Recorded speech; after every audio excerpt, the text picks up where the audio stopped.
G'day and welcome to Small Steps Through Life. Today we're at Kaitawa Scenic Reserve and I'm looking at the idea of when everything looks so obvious to us.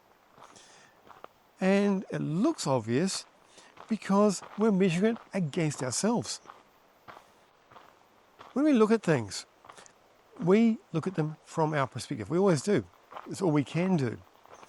We can try to emulate looking at it from other people's perspectives, but it's not as easy as it looks because we weren't brought up the same way that other people were brought up. So it is an emulation. And it's a thing. But part of that idea is that when we look at anything from our perspective, then it's going to be tuned to us. If we think something's a good idea, then it will look like it's a good idea. If we think something's not a good idea, then to us it will look like it's not a good idea. We're going to be agreeing with ourselves. It's very hard to be unbiased. So what do? Can we be less biased? Can we look at things from somebody else's perspective? And I think we can, but it takes a lot more focus than we might be used to.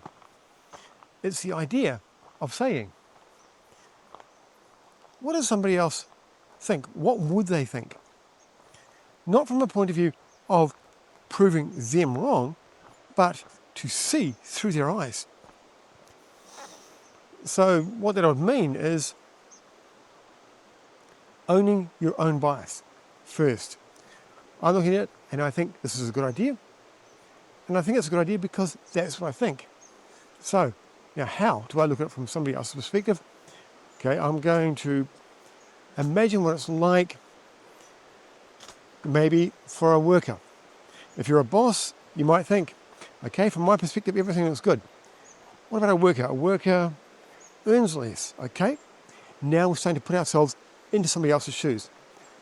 They're a worker that lives 5 hours away and we expect them to travel each day. Okay, so they're going to be less time at home.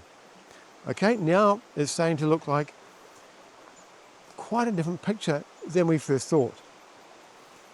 So can we see through other people's eyes? The answer is yes. Is it easy? By default, it's not. It takes consideration. It takes looking at things from somebody else's point of view.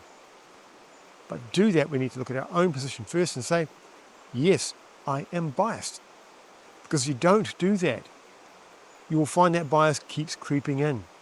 But when you own it and say, yes, I'm biased, then you can start compensating for it. So, from my position, everything does look clean and clear, but that doesn't mean it is. You can look from somebody else's perspective to get a more true view. Give it a try. See things through somebody else's eyes. Be surprised at things that you thought were obvious may not be quite so clean cut. Maybe there's an opportunity to understand somebody else, to enjoy a different perspective. And on that note, I'm going to say, see you later.